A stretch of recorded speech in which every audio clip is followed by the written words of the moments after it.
সংসারের সুখ শান্তি সমৃদ্ধি অর্থ যশ মান সম্মান কে না চায়? তুমি তো নিশ্চয়ই চাইছো।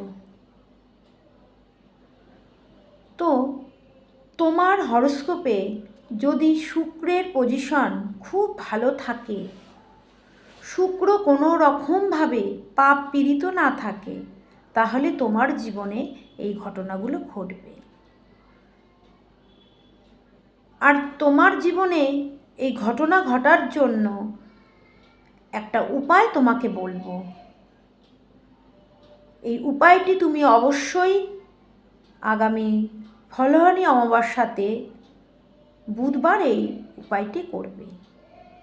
তোমরা কি করবে, বাজার থেকে একটা জার শুদ্ধ মধু কিনে নিয়ে আসবে, বা মধুর একটা, এটা কিন্তু কাঁচের শিশিতে আনবে, কোনো প্লাস্টিকের শিশিতে আনবে না। কাঁচের শিশিতে তোমরা 50 গ্রাম বা 100 গ্রামের মতো মধু কিনে নিয়ে আসবে, এবং মধুর সঙ্গে তোমরা কেশর মিশিয়ে আর একটু লবঙ্গ মিশিয়ে, তার সঙ্গে একটি এলাচ মিশিয়ে তোমরা বাড়ির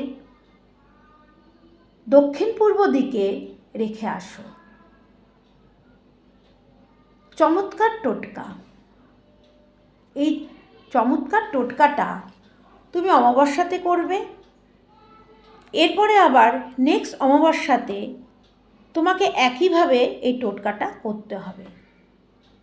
তবে আমার পরীক্ষিত টোটকা এই 5 জুন অমাবস্যাতে করার পরেই তুমি তোমার জীবনে সাকসেস পেয়ে যাবে, যেটা তুমি চাইছো, ঘর বাড়ি গাড়ি প্রাচুর্য সম্পদ মান সম্মান। তোমাকে নেক্সট অমাবস্যার জন্য ওয়েট করতে হবে না, এই টোটকাটি করো। কথা দিলাম 5ই জুন এই টোটকাটি করো। এটা ফলপ্রসূ টোটকা, এবং তোমাদের পরবর্তী জায়গায় বলে দেবো মধু দিয়ে কেন তোমরা এই টোটকাটা করবে। নমস্কার।